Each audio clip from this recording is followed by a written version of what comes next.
আসসালামু আলাইকুম রহমতুল্লাহি ওবারাকাত।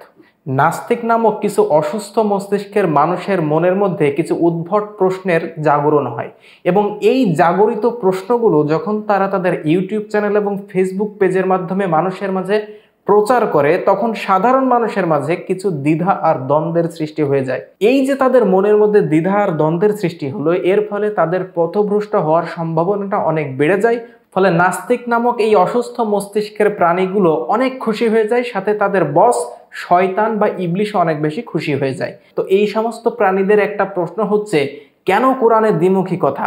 এক জায়গায় আছে আল্লাহর কাছে একদিন সমান পৃথিবীর হিসাবে 1000 বছর, আবার অন্য জায়গায় আছে একদিন সমান 50,000 বছর। কোনটা মানব? কোরআন কিভাবে আল্লাহর বাণী হয়? বিশাল প্রশ্ন, এবং এই প্রশ্নের উত্তর নিয়ে থাকছে আজকের এই এপিসোড। প্রথমে বলি, এটা খুবই সহজ একটা বিষয়, যে কোনো পাগলেও বুঝবে এবং ছোট্ট শিশুরাও পর্যন্ত বুঝবে। কোনো আয়াত নিয়ে 1 মিনিটও চিন্তা ভাবনা করে না, মনের মধ্যে আসলেই তারা একেবারে উগরে দেবে আর মানুষের মধ্যে বিভ্রান্তি সৃষ্টি হয়ে যাবে। আমি এখন যেটা করব, কোরআনে মোট 3টা জায়গায় এই সময় সম্পর্কিত আয়াত রয়েছে এবং সেই 3টা আয়াত একটা জায়গায় নোট করব এবং আপনাদেরকে ধরে ধরে বোঝাবো কোন আয়াতের মানে কি। এবং এই 3টা আয়াত সম্পর্কিত আমি আরো একটা ভিডিও বানিয়েছি, যে ভিডিওটার লিংক এই ভিডিও ডিসক্রিপশন বক্সে এবং পিন কমেন্টে প্রোভাইড করা আছে। তো চলুন আমরা প্রথমেই সেই আয়াতগুলো নোট করি এবং একটু বোঝার চেষ্টা করি। এই হচ্ছে সেই 3টা আয়াত যেটা আমি একটি খাতায় নোট করেছি। তো প্রথমে আমি চলে যাব সূরা হাজের 47 নম্বর আয়াতে। এই আয়াতে আল্লাহ সুবহানাহু ওয়া তাআলা স্পষ্টভাবে আমাদেরকে জানিয়েছেন যে আল্লাহর নিকট একদিন পৃথিবীর হিসাবে 1000 বছরের সমান। এই আয়াত নিয়ে আমাদের কোনো অসুবিধা নেই, এই আয়াত নিয়ে আমাদের কোনো দ্বিধাদ্বন্দ্ব নেই।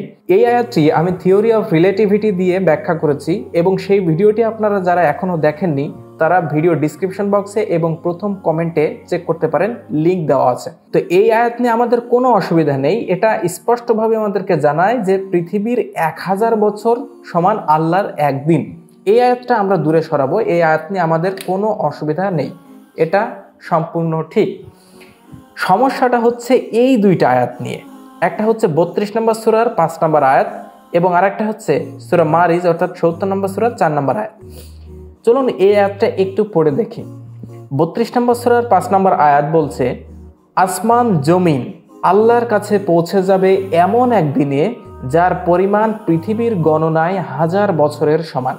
এখানে আমি একটা জিনিস হাইলাইট করতে চাই, সেটা হচ্ছে আল্লাহর নিকট পৌঁছাবে। ভালো করে দেখেন, এখানে কোনো একটা কিছু পৌঁছানোর কথা বলা হচ্ছে এবং সেটা পৌঁছাতে কত সময় লাগবে সেই জিনিসটা এখানে বলা হয়েছে। সেটা হচ্ছে আসমান এবং জমিন। এই আসমান এবং জমিন আল্লাহর নিকট পৌঁছাতে কতটুকু সময় লাগবে এবং সেই সময়টা পৃথিবীর সময়ের হিসাব করলে কত সময় হবে সেটাই এই আয়াতে বলা হয়েছে।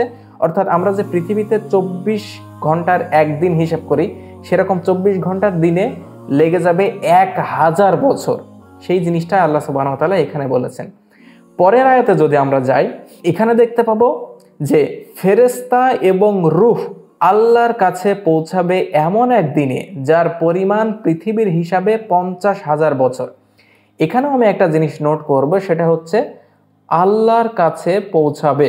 এখন আপনারা এই 2টা আয়াতের মধ্যে একটা সিমিলারিটিস দেখতে পাচ্ছেন, সেটা হচ্ছে কোনো একটা কিছু পৌঁছাতে কত সময় লাগবে সেই জিনিসটাই বোঝানো হয়েছে এই 2টা আয়াতে, এবং জিনিস 2টা ভিন্ন ভিন্ন, তাই সেটা পৌঁছাতেও সময় লাগবে ভিন্ন ভিন্ন, সেই বিষয়টা এখানে বোঝানো হয়েছে 2টা আয়াতে।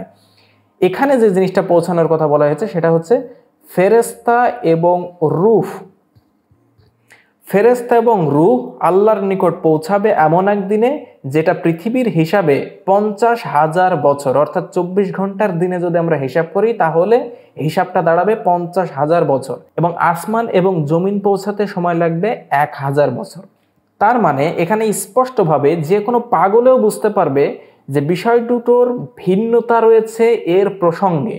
একটা আয়াতে বলছে আসমান এবং জমিন আল্লাহর কাছে পৌঁছাতে লাগবে যে সময়টা, সেটা হচ্ছে পৃথিবীর হিসাবে 1000 বছর, আর ফেরেশতা এবং রূহ আল্লাহর নিকট পৌঁছাবে, এতে এই পৌঁছাতে যে সময়টা লাগবে সেটা হচ্ছে পৃথিবীর হিসাবে 50,000 বছরের সমান। তাহলে এখন আপনারা জাস্ট একটু চিন্তা করলে বুঝবেন যে এই পবিত্র কোরআনের 2টা আয়াত এটা কিন্তু কন্ট্রাডিকশন বা সাংঘর্ষিক নয়, বরঞ্চ এটার প্রেক্ষাপট দুইটা এবং দুইটা জিনিস পৌঁছাতে দুই রকম সময় লাগবে।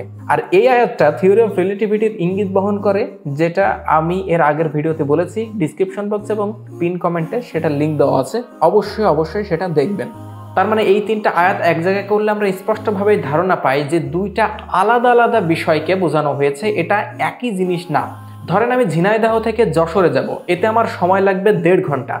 আবার আমি যদি ঝিনাইদহ থেকে ঢাকা যাই, সেখানে আমার সময় লাগবে 5 ঘন্টা। তার মানে এখানে কখনোই দ্বিমুখী কথা না, এটা প্রসঙ্গটাই ভিন্ন। এটার হচ্ছে প্রসঙ্গটাই ভিন্ন, দুইটা আলাদা জিনিস।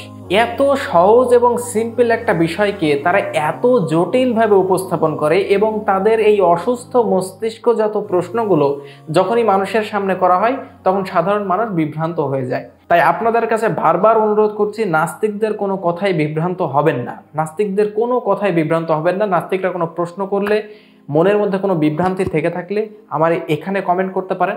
আপনাদের মনেও যদি এ ধরনের কোনো প্রশ্ন জেগে থাকে, তাহলে অবশ্যই আমাকে ইমেল করতে পারেন। ইমেলের ঠিকানা studiopipilika18@gmail.com, যেটা স্ক্রিনে আপনারা দেখতে পাচ্ছেন। প্রশ্নগুলো এই ইমেলে পাঠিয়ে দেবেন এবং আমি জবাব দেওয়ার চেষ্টা করব ইনশাআল্লাহ। এবং আমি আবারও বলছি, কোনো নাস্তিকদের কোনো কথায় আপনারা কান দিবেন না বা বিভ্রান্ত হবেন না। দেখা হচ্ছে পরের কোনো এপিসোডে ইনশাআল্লাহ। ততক্ষণ আল্লাহ সবাইকে শান্তিতে রাখো। আসসালামু আলাইকুম ওয়া রাহমাতুল্লাহি ওয়া বারাকাতুহু।